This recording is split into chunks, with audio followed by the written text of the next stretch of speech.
This is Dom Bettinelli, the CEO of SQPN, with a brief but very important message. For more than a decade, SQPN has produced the Catholic faith and pop culture podcasts that you love. We're a nonprofit organization, so it's only your generosity that lets us carry out our mission. We haven't run a fundraiser in 2 years, and that's why we need to ask for your help right now. Please make a pledge of whatever amount you can afford to help us continue providing your favorite podcasts, as well as exciting new ones we have planned. To make your pledge and find out about the free thank you gifts we'd like to send you, visit sqpn.com/give. That's sqpn.com/give. Thank you for your generosity. May we hear from you today? You're listening to The Secrets of Doctor Who, episode number 99. Don't be scared. All of this is new to you and new can be scary. When people need help, I never refuse. There's this moment when you're sure you're about to die, and then you're born. I know exactly who I am. I'm the Doctor. Ta-da! Ooh. Should be fine. Hi, I'm Don Bettinelli, and you're listening to The Secrets of Doctor Who, where we discuss everything about the hit BBC series Doctor Who. Today we're discussing Demons of the Punjab. And joining me today on the panel are Father Corey Stika. Hi, Father Corey. How's it going? And Jimmy Aiken. Hi, Jimmy. Howdy, Dom. As I always do, I want to start by asking everyone to remember to like The Secrets of Doctor Who on our Facebook page. There is a Secrets of Doctor Who Facebook page where we have some great conversations and feedback from folks. And if you can join us there and leave us feedback on episodes, that we'd greatly appreciate it to like, to comment, to share. That helps us get the news out. The other ways you can help us is retweet the episodes on Twitter, to subscribe to the podcast. If you don't subscribe to the podcast, you please do so in iTunes, Google Play, Stitcher, TuneIn, your favorite podcast app, even on YouTube, where you should hit the bell on YouTube to get notifications, as they say on among the YouTube set. And please share the podcast with your friends to help us grow. That's the idea. Is we want to grow, to reach more people, to have a wider conversation, because we love Doctor Who and we would love to have more people join us in this conversation. So please do that. And I want to remind you, as you heard at the beginning of this podcast, we are in our fall giving campaign. You've heard us talk about it several times in recent weeks, and we do need you now to join us in this giving campaign to make a pledge or a gift to help us continue our mission. This podcast network, we are a network of podcasts, and we are a nonprofit 501c3 organization that we're doing this not just for our own fun, although as much as we enjoy it, but we're doing this because we have a mission to explore the intersection of faith and pop culture. And one way we do that is through The Secrets of Doctor Who. We want to continue doing this, and we need your help to do that. And so if you could go to sqpn.com/give, and if you do so, we have some nice gifts we would like to give as a thank you. Some of them are Doctor Who related. So sqpn.com/give. So the Demons of the Punjab, I'll give you the quick 20-second recap. Yaz, one of the companions who has gotten the least amount of attention so far, she wants to learn more about the life of her grandmother, who was famously the first woman married in Pakistan, presumably after Pakistan became a country in 1947. So the 13th Doctor brings her friends to the Punjab in 1947, but all kinds of stuff happens. Strange things happens, and we'll talk about that.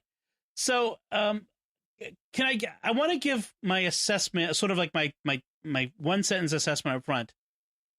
This is Rosa 2.0. Yeah. Yeah. It's essentially Rosa again. This is the British version of Rosa, whereas racial hostility and segregation is a scar on the memory and the conscience of America. This situation in India and the partition between India and Pakistan is a legacy of British colonialism, and it corresponds to a similar kind of scar on the history and memory of Great Britain. And so this is sort of the British version of Rosa. Right. You know, it was interesting because I realized as we were watching it that I really don't know a lot about the history of this. I knew a little bit. I knew that that the border was basically forced by Britain. Britain basically said, we're just drawing this border. Boom, there it is. And that it's been a very contentious border ever since, still to this day. It's a very, very, very troubled border. They're both nuclear powers, and they've almost gone to war like 3 times. Exactly. Exactly.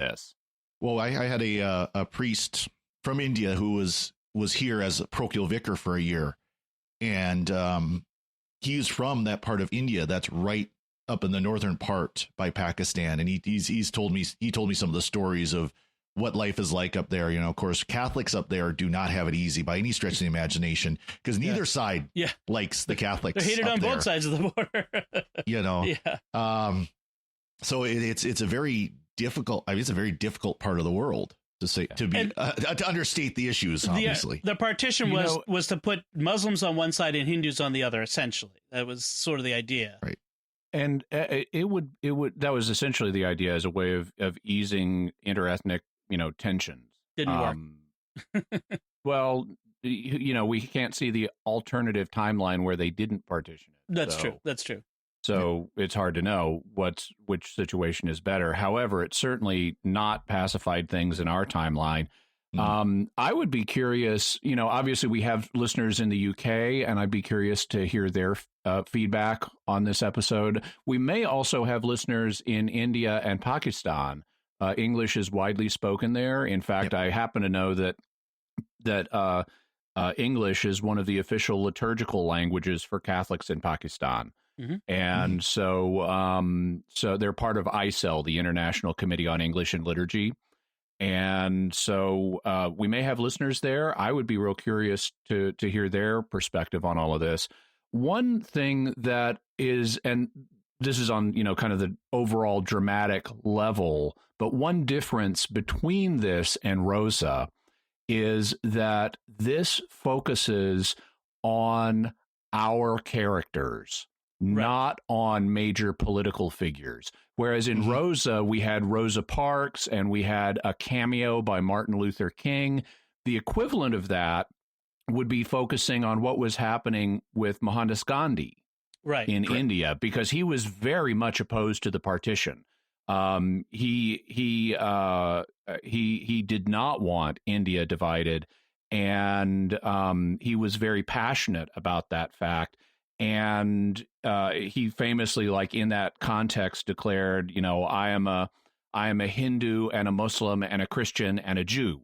He didn't want, even though he was Hindu, actually, as a symbolic statement, he identified with each of the communities as a way of saying we need to all stick together here. And actually, the fact that he was opposed to the partition led to his assassination, because it was one of his own. It was a Hindu who opposed Gandhi's views that ended up shooting him. And so I was a little surprised that, given that the partition is the big driving factor of the plot here, that we didn't even get a mention of Gandhi in this. Much less did we focus on him. And I think, though, that actually that made the episode succeed in a way dramatically. Now, actually, I would have had at least a brief reference to Gandhi on the radio, or maybe a little brief speech from him on the radio, just to acknowledge his relation to this issue historically, kind of like we had the Martin Luther King cameo in Rosa.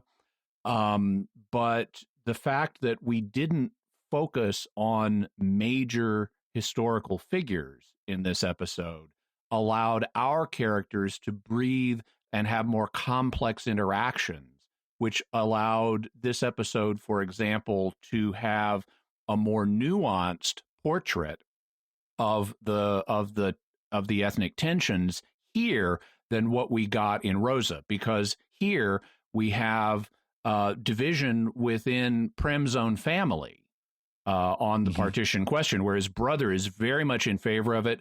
We see other Hindus who happen to be masked, but we see them who are also very much in favor of it. Prem is not in favor of it. So we have some complexity there.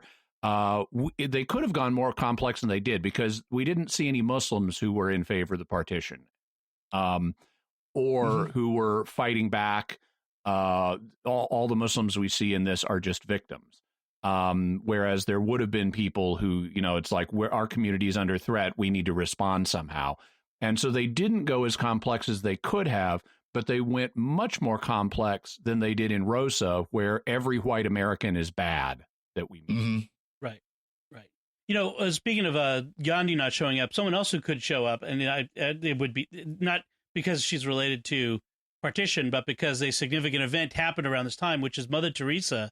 She had what she called her call within a call, when she decided to become, found the Missionaries of Charity around this time, a little before this, in September of 1946. This was 1947. But still, as I'm reflecting on it, it would be interesting to have a 13th Doctor encounter with Mother Teresa. I'm not sure how I would like it, but I would be if it were written well. Maybe I should write a spec script for Chris Chibnall. There you go. But I would love to see that sort of encounter done well. But that's that's not really this episode. But I don't put a lot of hope that would go well. No.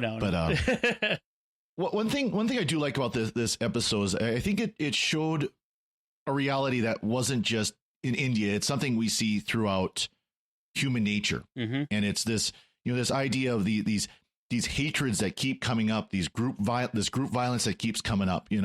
I struck at that scene at the end, and we'll talk about obviously what everything that happened, but where Prem recognizes the guy he's fought with in the war, and it reminded me of the Rwandan genocide. Yes. If you've heard, Immaculate Iligabaza's story of surviving the Rwandan genocide, same demographic, same ideas going on, that these are people who live together. They were family friends for generations.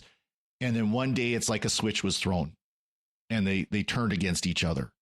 And it's, much the same kind of situation. Yes. We see this over and over. I'm going to get political here, but to take to our own time, you look at groups on the left, like Antifa, and the groups on the right, like the white supremacists in our own here in the United States. It's the same kind of mindset coming back again and again and again and again, and it's interesting to see the way they portrayed those movements rising up during the time of the partition. I think it was quite intentional. In fact, I mean, that seems to be an overarching idea in this season, is the divisions among peoples that need to be healed, that may be exacerbated in the current situation, and so I think that was certainly the case in Rosa. That was the case in Arachnids in the UK, and it was the case here. I mean, I think they've been building that idea. This episode, though, really recapitulated the same themes as Rosa in a way Arachnids in the UK didn't. And that raises a question in my mind, not about the quality of this episode, but about the writing choices for this season. Because this is just 2 episodes after Rosa, and we have a very similar episode. Yes. It's like, you're repeating yourself a little quickly here. Well, the other thing that comes up is something that's kind of fundamental to this episode, and that's similar to Rosa, which is there's a criticism been leveled at Chris Chibnall with this season of Doctor Who and his version of Doctor Who, which is the science fiction alien bits almost seem tacked on. Because, and this is a big part of what I want. I like this episode in many ways, but one thing that bugged me about this episode is the aliens in this. There was no point to the aliens of this episode, that they didn't serve any purpose. They didn't. This could have been a strict historical, and it would have been just as good an episode. But at the end of the episode, if you look back and you go, if those aliens weren't there, would anything have been different? No. Like, it was they served the only purpose they really served is I think to connect it to the date on which it aired, which is it was a very intentional, I think, connection to what in Britain we call Remembrance Day, in the U.S. we call Veterans Day, but it's the day, it's Armistice Day. As we record this is the 100th anniversary of the end of World War I, and there's a lot of people remembering it. So there were poppies throughout, and poppies are, of course, important part of the remembrance of Remembrance Day.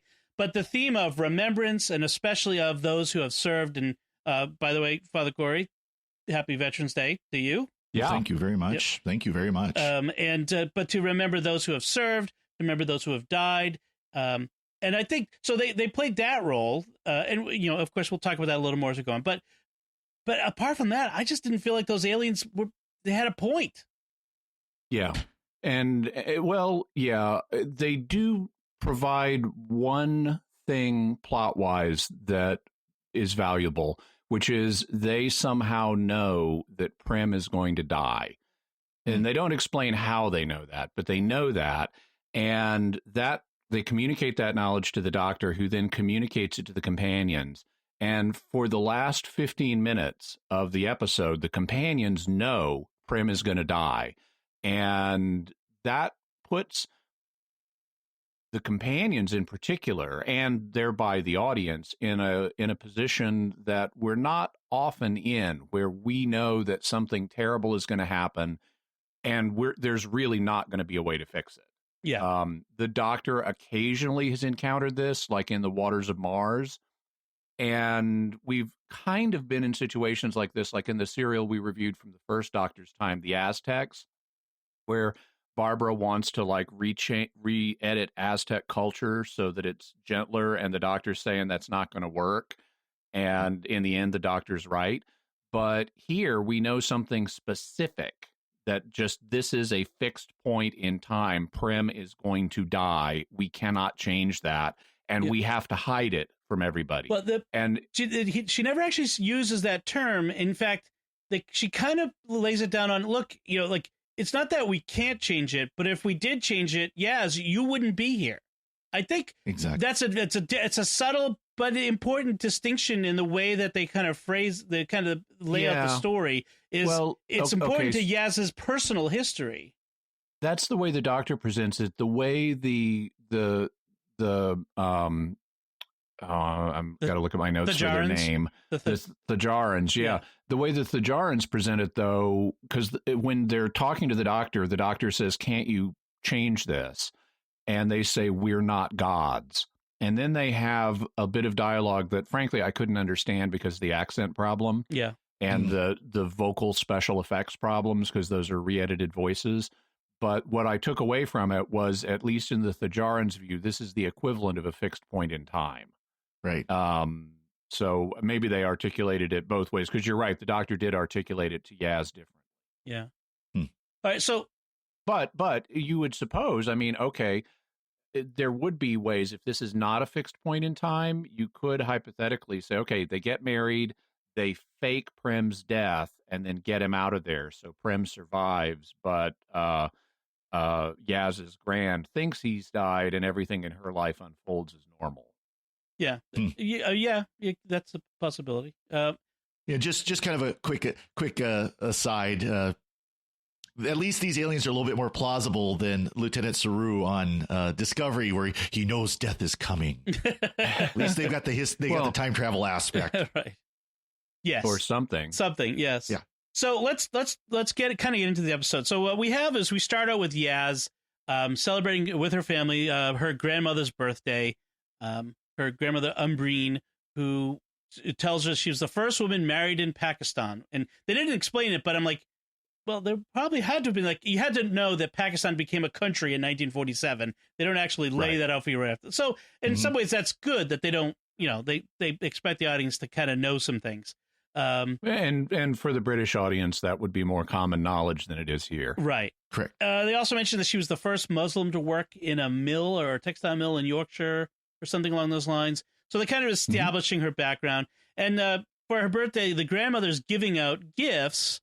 Which is odd, and especially saying I'm giving these away before it's too late. And normally giving away property and ideating death is a sign of imminent suicide. So I'm a little concerned for Gran here. To be fair, it could also be illness. I mean, it could be a illness. But I think they mean us to understand it's just old age. Yeah. But yeah. She's a hobbit. Maybe that's what we do. And so she gives. she gives the younger granddaughter a poppy, doesn't explain it, and that never gets explained in the episode. It never. I know. You do not do that to us. She says, "This is a present your grandfather gave me. I can't remember why." Okay, you've just made a promise to the viewer that you're going to explain why. Right, and doesn't. Do not do that. Give her something else and say, "This is something your grandfather gave me. It's really nice. I think you'll like it." That's all you got to say. Well, and then we have the watch that she gives to Yaz, which must broken. never be fixed. And see, this is the thing that drives me crazy with not just Doctor Who or things, but a lot of TV stories is I'm doing this thing. I can't tell you why, and you can't ask me. Like, yeah, what? Don't bring it up then. Like, what do you? Why you? Like, if you can't tell me, then why do you bring it up? When you go with the title of the episode, Demons of the Punjab, and then you have this, don't fix this watch. It's like, what is the watch an important part of how they vanquished the demons? You know, it's Chekhov's watch. No, I mean, just yeah. It's gonna come up later, but yeah. And that's just our. I kind of gave him this one, even though it's a common trope. I gave him this one. This is how they're going to get the plot moving. Right. Yep.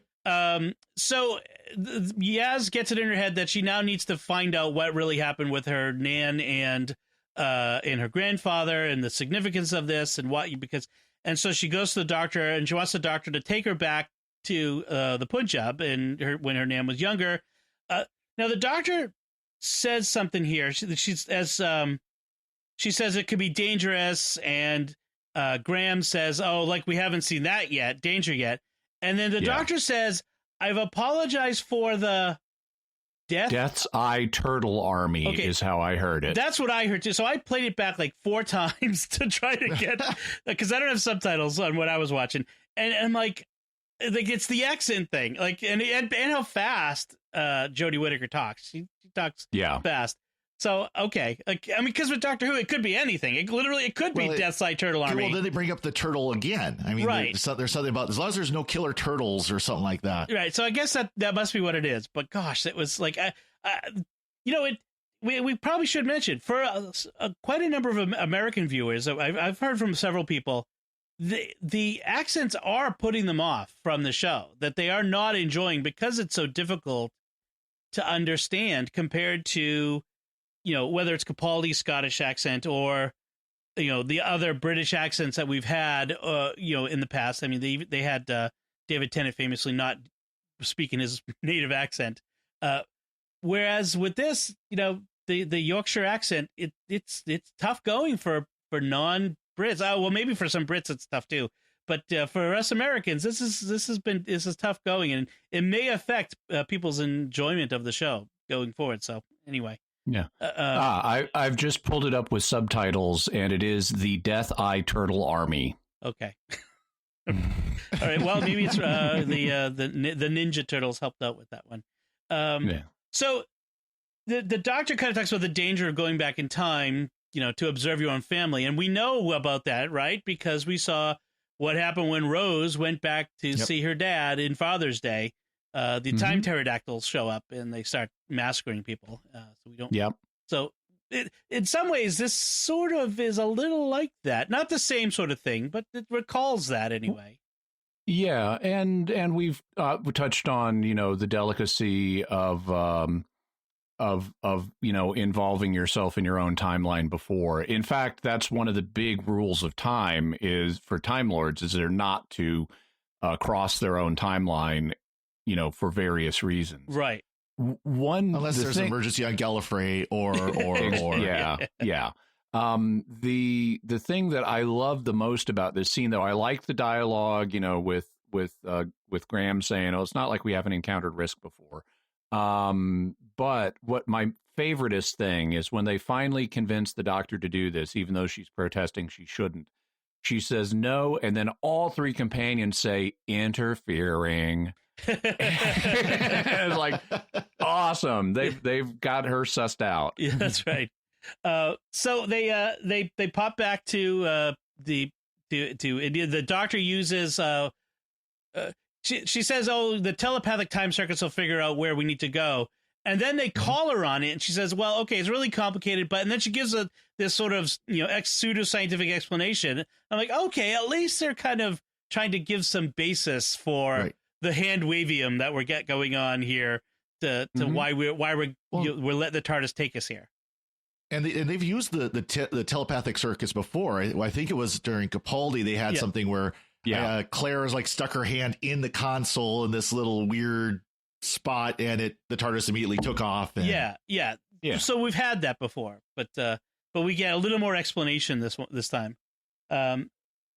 What I liked when they got to the Punjab is so they noticed they're not in Lahore, right? Which is a big city.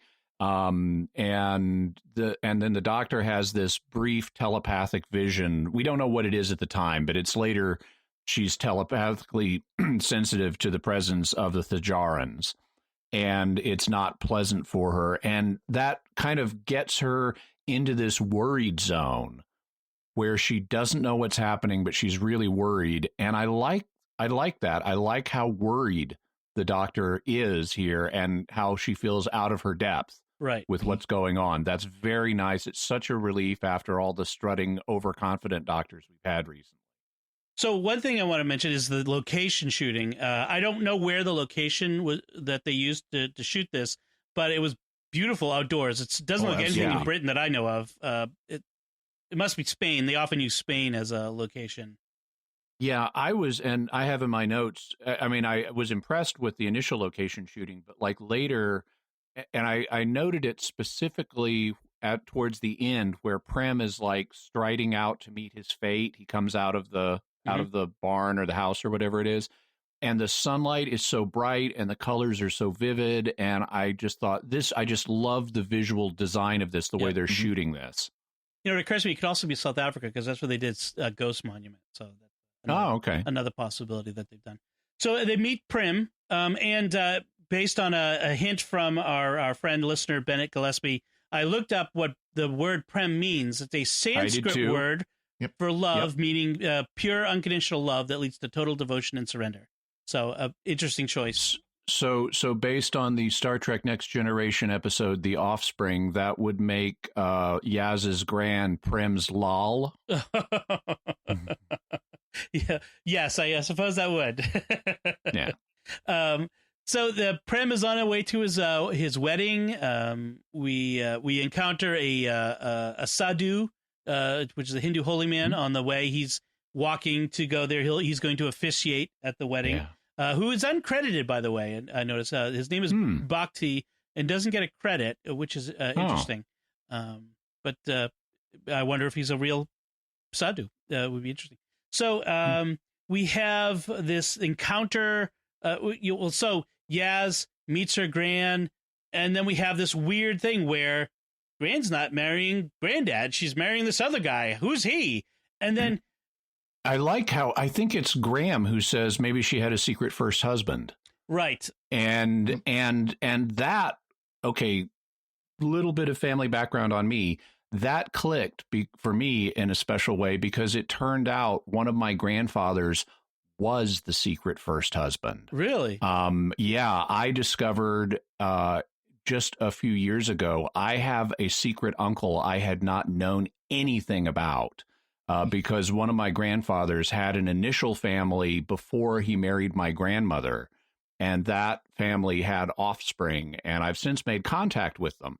But it came as a total shock to me as a grandchild to discover that there was this secret first family that I was unaware of and that had never been talked about in my entire life. And so for me, it's like, okay, this was my Yaz moment where. Wow. And so the disorientation that you would experience where suddenly there's this whole family and all this very strange, disorientation that I guess that was the right word, is that you experience in that. Now, correct me if I'm wrong, but the guy in the photo that she knows as her grandfather, is that not Manish, Prem's brother? I didn't think it was. Okay. I don't know. I didn't see it close enough. I don't see how it could be. Yeah, well, the events of this episode. See, that's the thing is I got confused right off the bat that I thought, oh, it's his brother who she really married. And then the rest of the episode, I'm like, wait, what? Like, and I was, that might have affected my enjoyment of the episode a little. That thought flicked through my mind too, right at the beginning, but I dismissed it pretty quickly. Yeah, because the photo was on screen for just briefly, and whoever the guy is they chose for that photo looked a lot like Manish. So they could have had the photo. They could have picked a guy who looked more different, and Yaz could have had the photo in her pocket and said, "No, look, this isn't him," and given us a big close up of it. Right. So we could probably presume that the guy who's her actual grandfather is somebody her grand met when they got to Lahore after the events of this episode. Okay. So, all right. So that's all right. So they, but yeah, now I don't recall exactly why they went into the woods looking for the Sadhu. They were chasing the Thajarans. Okay. That's right. The Thajarans show up and, Prem shoots at them with his service rifle. And for once, we don't get an anti-gun sermon. Like, exactly. That was one of my notes. The doctor does not have a problem with Prim's gun at any point in this episode. And I thought that was very... It was. I mean, I don't have a problem with it, but obviously, but it seems very inconsistent suddenly. Well, one point of interest, though, is this is the first episode that does not have Chris Chibnall in the writers. Right. We didn't mention that the writer is Vinay Patel. Although showrunners get a pass at the scripts anyway. Right. So he could have easily inserted that if he wanted. I would assume that it's a sign of sanity on the part of the writers, and that it's like, okay, we've made our point about guns. We don't need to hit that note every single time a gun shows up on the show. Right. Because the doctor, historically has not been anti-gun, and we've talked about it. But in recent history has been very vocal against any guns whenever they show up. All right, so let's put a pin in that. Set it aside. Did we bring up that Chibnall? This is the first not written or co-written by Chibnall before. I'm not sure, but this. No. We mentioned it just now. Okay, all right. Just want to make sure that we said that explicitly.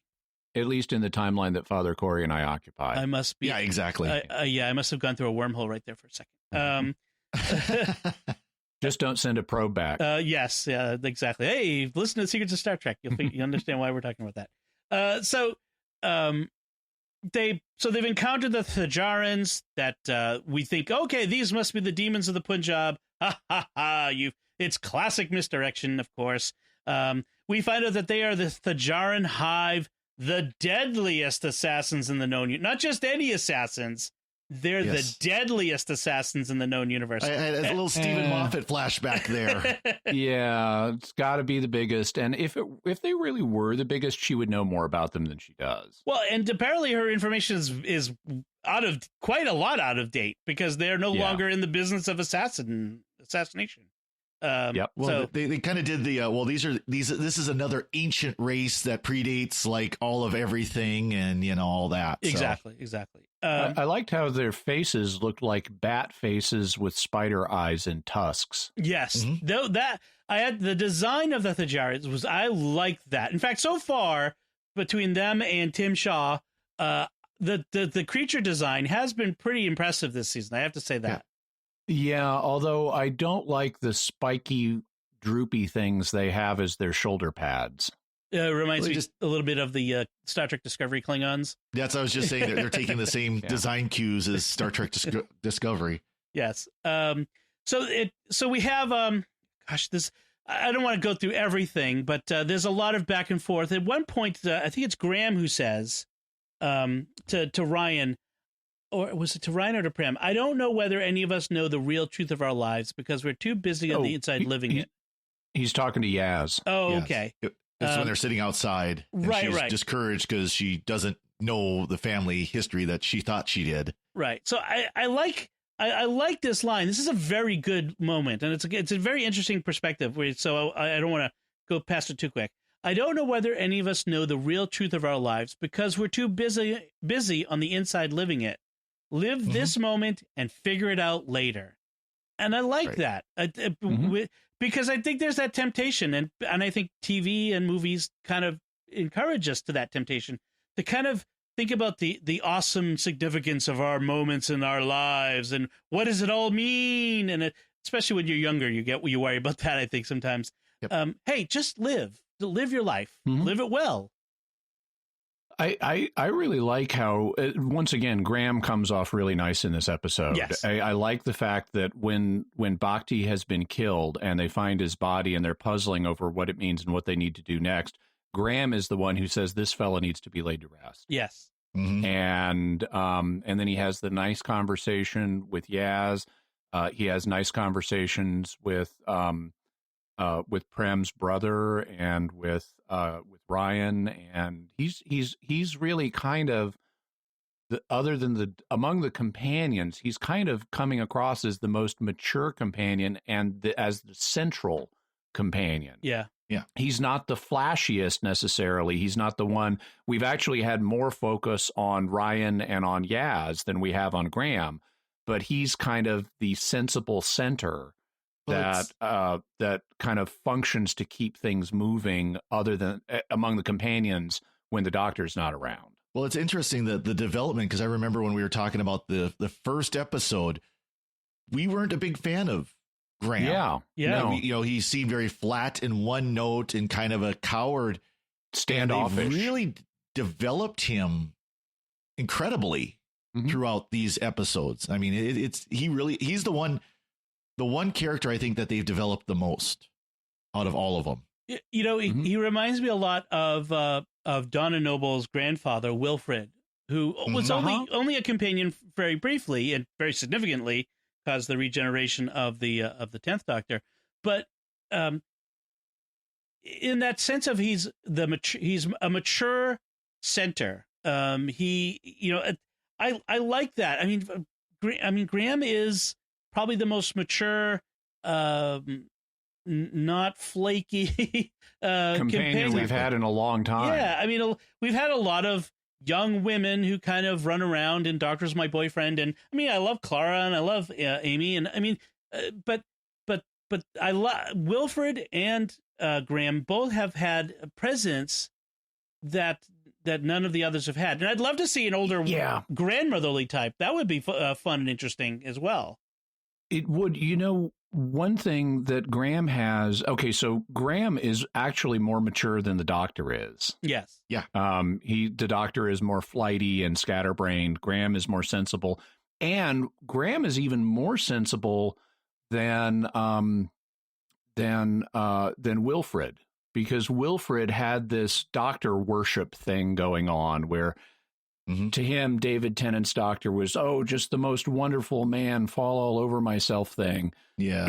And Graham doesn't have that. He's with the Doctor. He responds to the Doctor much more as an equal. Yes. Yes. And they've talked about that going in, is that the companions would not just be followers, that the companions would be friends. They'd be equals to the Doctor, much more so this season. And that certainly comes up with Graham. I mean, and the actor is really a great actor. So I mean, it's hard to expect anything else. The only thing I regret is they haven't given him much room for comedy this season, because my introduction to him, I did not know the actor previously, and this summer at Comic-Con, they had the entire crew come over to Comic-Con. I saw a video of the panel discussion because I don't go to Comic-Con because it's too crowded. I don't go anymore. Right. But the in the panel discussion, all of the TARDIS crew was there except Graham, but the actors sent a video that they played, and he was back in England, and it was just the most hilarious thing in the world. He was like putting on Jodie Whittaker's hoodie and doing the Doctor Who theme song as this doodly doo doodly doo doodly doo and mincing about as pretending he's Jodie Whittaker getting into her trailer. And it was just the funniest thing. Oh, wow. And so I thought, Graham is going to be this awesome comedic character. And he really hasn't been that. So, but the actor has clear comic chops. It was the funnest thing in the whole panel. Well, I believe that's how he kind of got his start, was as, doing like stand-up comedy and comedic roles and things like that. And he's kind of transitioned, as many do. It's funny, is some of the best drama actors are comedians. Yeah. Yeah. Well, because I hope they can do that. I hope they give him some comedy to do at some point, because he was really good at it. Yeah, if he sticks around maybe for the next season, because he's a grieving husband right now, right? Yeah. And so it's hard to get the comedy, but hopefully he'll stick around for a bit. So one of the things we've talked about is the ways that Doctor Who builds drama in an episode, in the stories, and one of the ways we have is TARDIS separation. So the Doctor and the companions are separated from the TARDIS, and therefore they have to get back to it. And we saw that in Ghost Monument. We have companion separation or Doctor separation, where the companion has to solve the problem on their own without the help of the Doctor, and they have to get themselves back together again. There's a new one which they've really introduced in this season, which is Sonic separation. This Doctor's Sonic is either drained of power or rebooted, or too many inputs. She didn't have it at all for most of the first episode. So I find that very interesting that we've got this, like, the Sonic has become this dramatic tool that they use to set the Doctor, to set her back. They still use it way too much. And this season, I think, is probably the worst. But at least they have introduced the idea that the Sonic is not infallible, perfect, always powered up, always going to work, going to do everything the Doctor needs. Yes. That once in a while it will fail. Right. They need to be careful how they do this, though, because if it becomes too inconsistent, then it's going to become obvious as, it only works when the plot requires it. And that's going to become an object of derision. One of the ways, just as an example of the overuse of the Sonic, is at the end where we have the wedding ceremony, the Doctor uses it to untie the rope in front of her. Like, you could just untie the rope. Exactly. Like, what's with this? The Sonic to untie the rope. So I'm not sure Sonic's supposed to work on organic. But anyway, it's wood. It doesn't work. It does when it doesn't. Yeah. Okay. So then we have this nice moment where the preparation for the wedding has to happen, where the men go off to the stag and the women go get henna tattoos, and the Doctor is getting, is with the women now because she's a woman, and so we have this funny This is the best thing ever. Yeah. Any references I make to gender or bodily regeneration, gender transmission and bodily regeneration are purely in jest, and they're meant to be humorous or something. Such a comedian. Just a comedian, yeah. They acted that well too, because everybody else is kind of going okay. They kind of that awkward chuckle of okay. Yeah, the awkward Doctor again. I totally liked how they establish in that scene that the hand tattoo that the hand tattoos are scorned by the young grandmother as not her own mother's best work, and she excuses it because she's had a bad day. And then at the end of the episode, when Yaz is showing the same hand tattoo to Gran is like, this is a terrible design. Yeah, exactly. Like, so meta. I love it. So it turns out that the Thajarans are, as we said, aren't assassins anymore. After their world was destroyed, and they found that their people had died alone, they decided to bear witness to all those throughout the universe who die alone. And I'm thinking, so they're speakers for the dead now. Yeah, but like everybody who dies alone in the universe, like everybody. Well, I would assume they just mean all the ones they're able to. I guess, yeah. I mean, like, they hang around on Earth for a while. Suppose that's very busy. What I liked about this is another case where the Doctor is flat wrong and realizes it. Yeah. I love seeing this side of the Doctor where she assumes they're one thing, they're totally something else. And we had something like that in the previous episode with the Saranga conundrum, where the Doctor was acting selfish and hostile and got called on it and immediately recognized that was true. And so she showed emotional fallibility there. Here she's showing intellectual fallibility. Yeah. Yep. And both of those are nice touches given the recent history of the show. So I felt like this shift from evil demon to good witnesses is too sudden. Like why? So suddenly these demons who kept appearing and disappearing are suddenly willing to communicate who they are and what they're about when they didn't want to before. And it just didn't seem like they paid for that in the script. Like they didn't earn that conclusion, because after this they're not really involved in the plot. So I would have to go back and rewatch the episode to see how many opportunities the Thajarans actually had to explain themselves, because they like disappear when they're shot at. Yeah. And you can understand that. You know, I wouldn't, if that's how I defend myself against being shot, okay, I'm not going to hang around to explain. And then the doctor breaks into their buried spaceship and they're not there to explain. And then when they do show up, the doctor yanks everybody out of the spaceship via the transmat, and then they're running from the Thajarans, and the doctor's taking the transmat locks, and then she locks them out of the barn so that they can't show up for 12 to 18 hours. Why that is, I'm not sure. That spaceship didn't look that far from the barn, so certainly not 12 to 18 hours away. I don't know why they can't just walk up and knock on the door. Right. But the episode has gone to great lengths to show the doctor and companions and associates getting away from the Thajarans, and one could argue that they simply haven't had the opportunity to explain themselves till now. Okay. Well, one reason they couldn't just walk up is because it was a trap, like a tripwire. If you walked past it would transmat you somewhere else. Away. Okay. Yeah. That's what happened to Ryan. Take like 12 to 18 hours to break the encryption or something. Yeah. But the other, I mean, I get that they didn't have a chance to, but just from the writing of it, they're suddenly they're the major plot driver, and then suddenly they're not. And that was what I was talking about earlier, is I feel like in this season we have these aliens, but they're not quite sure what to do with them. And they kind of show up and then they kind of just peter out. And Chibnall is clearly more interested in our characters than in the science fiction aspects of all this. Right. What the way to solve this would be create really interesting science fiction characters. So you fuse the two together. Right. Yes. I mean, it feels like almost like, well, it's a science fiction show. We have to have a few science fiction bits to go on top of our very interesting story about human nature, which I like this, like the stories, but the alien bits just don't fit. An example of that would be like Davros, right? Who's a science fiction concept and a very interesting character.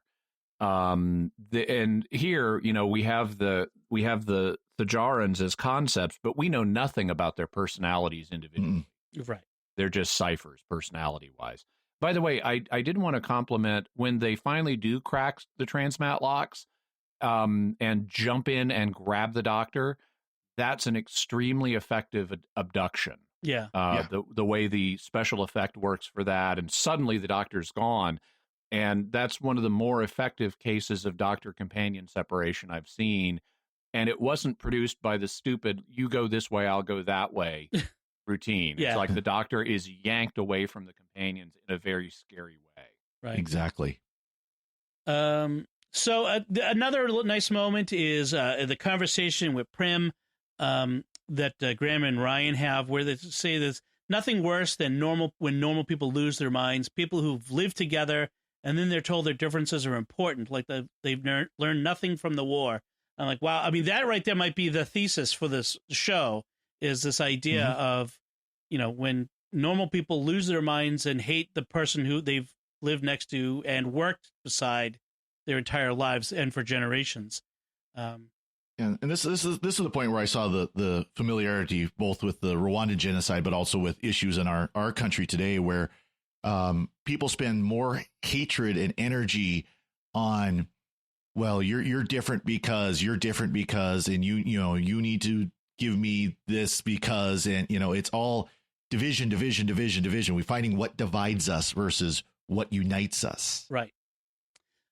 We have the wedding ceremony that the doctor officiates at, because as a doctor, she's an important person and therefore can officiate because the Sadhu has died.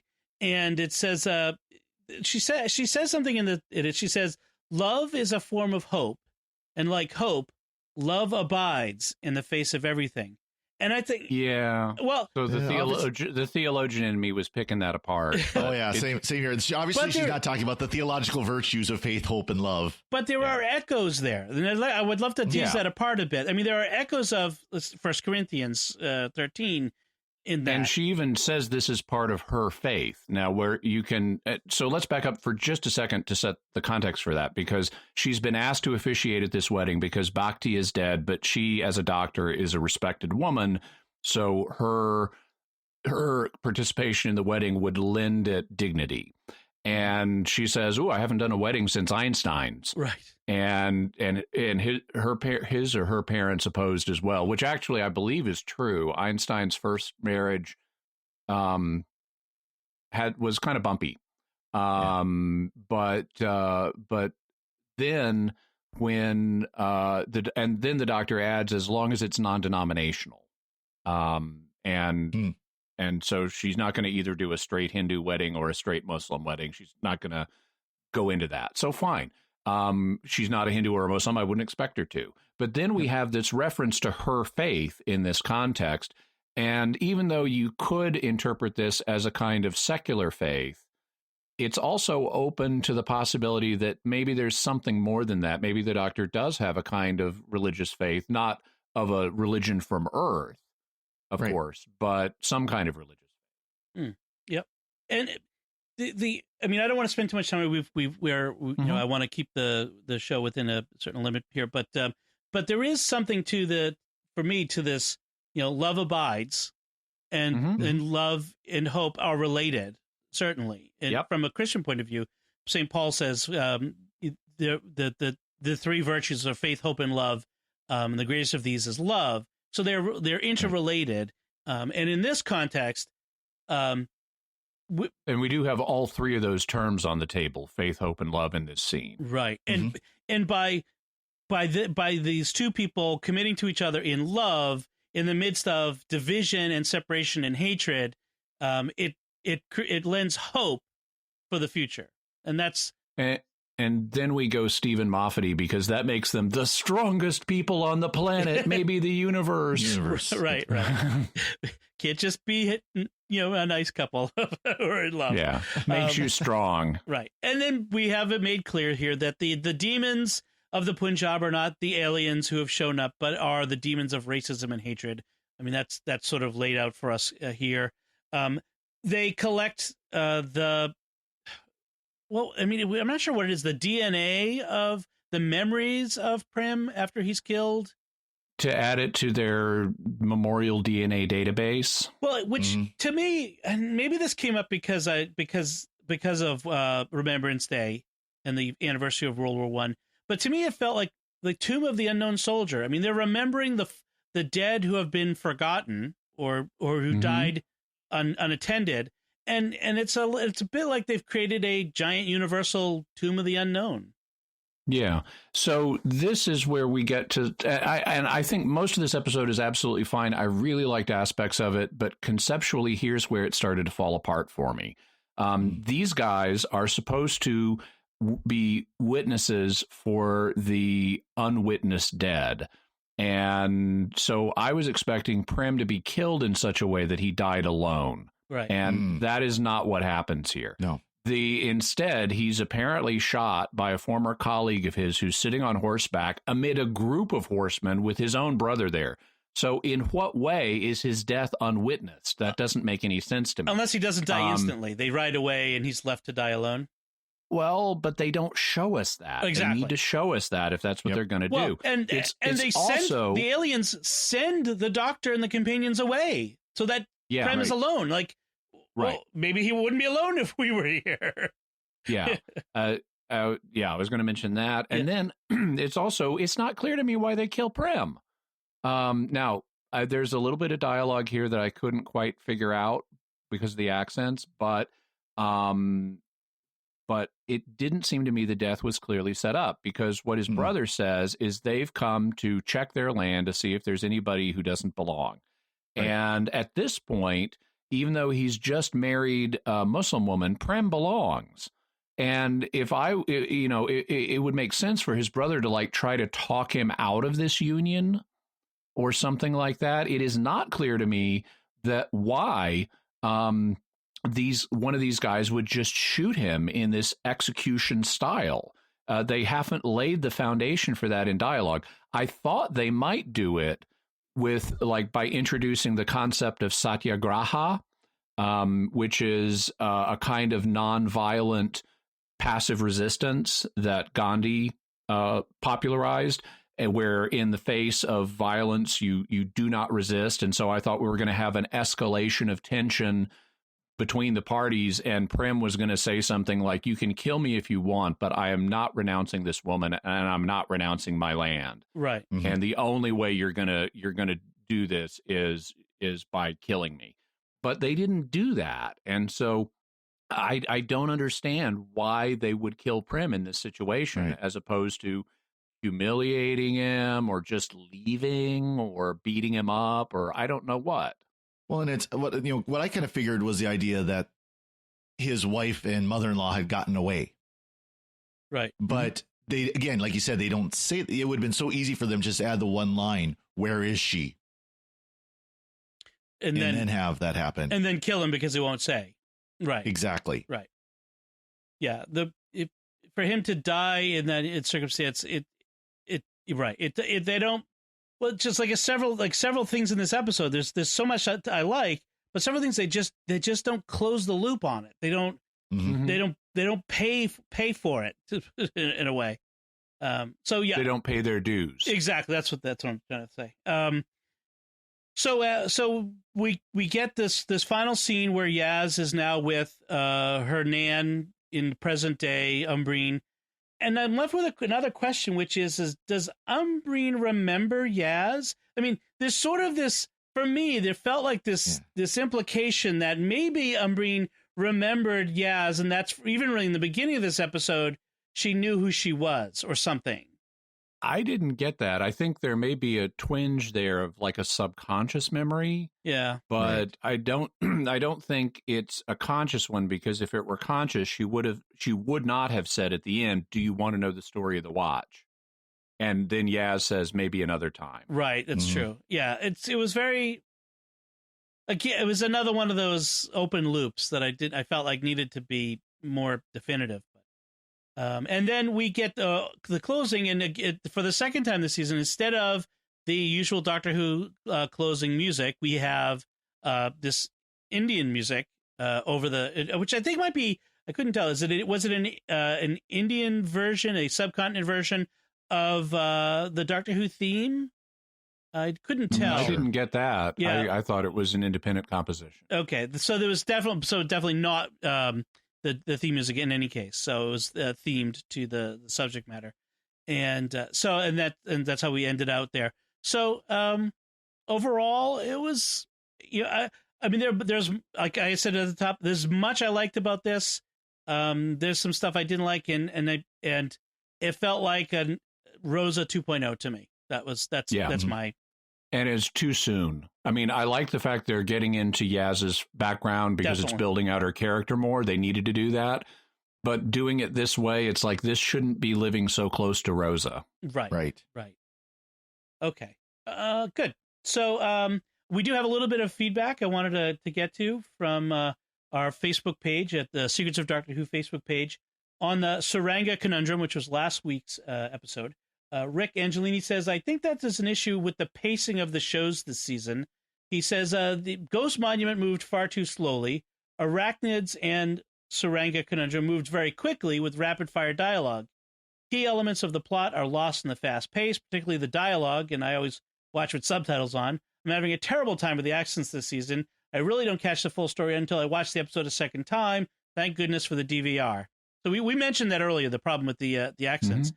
But what do you think about the pacing as well? The different pacing. Does it matter if I didn't feel like Ghost Monument moved slowly from my point of view. But do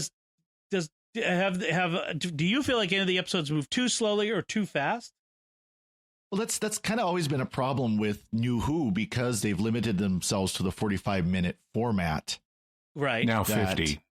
Or 50. Well, rough time frame. Yep. It was 45 for a long time, and now it's 50. But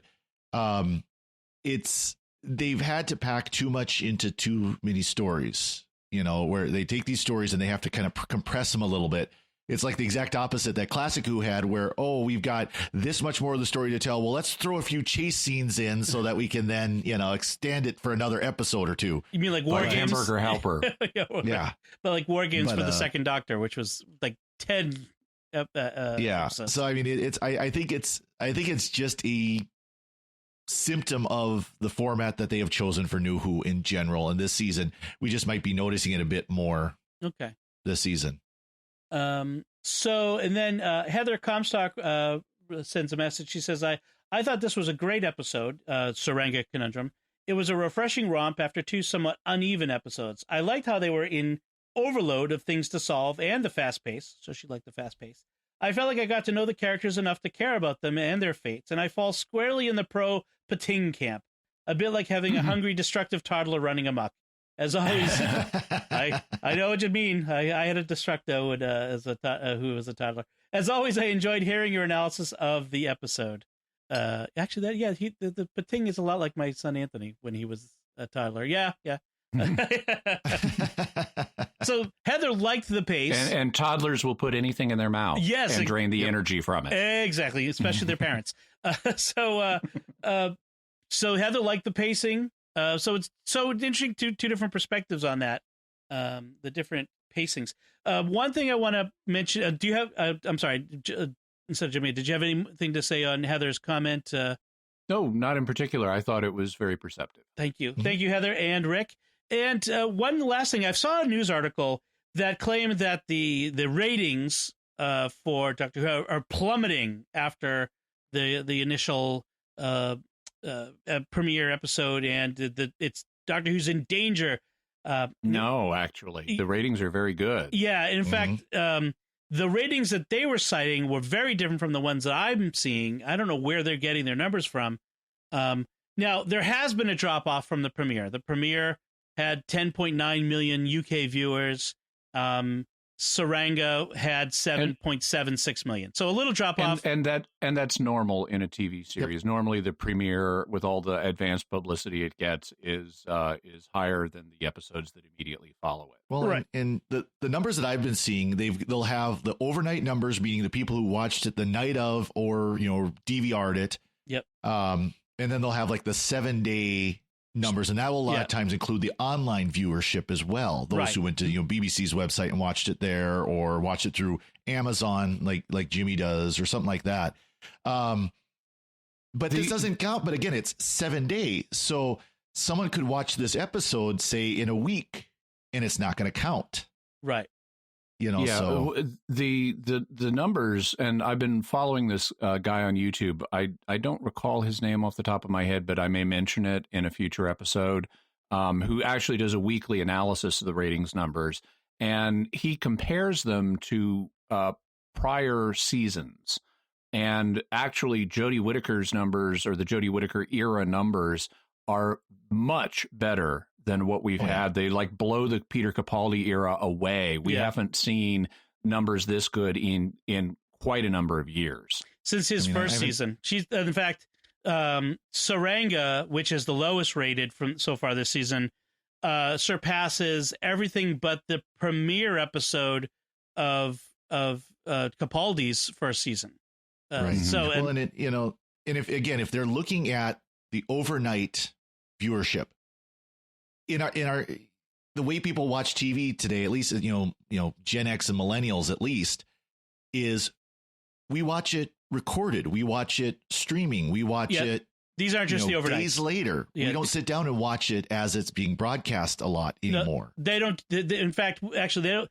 Usually, when you see ratings, it's usually the long ratings, because they know that that's not how people watch anymore. So you will often get the overnights, but when you see the ratings are X, it's usually the night plus 7 or something, whatever they call it. I don't know. I didn't read the particular article that you're talking about, Dom, but I would be surprised at all if he is purposely using the overnight numbers. Right. Well, and this was in a paper to make it look worse than it is. Yeah, this was in one of the UK tabloids.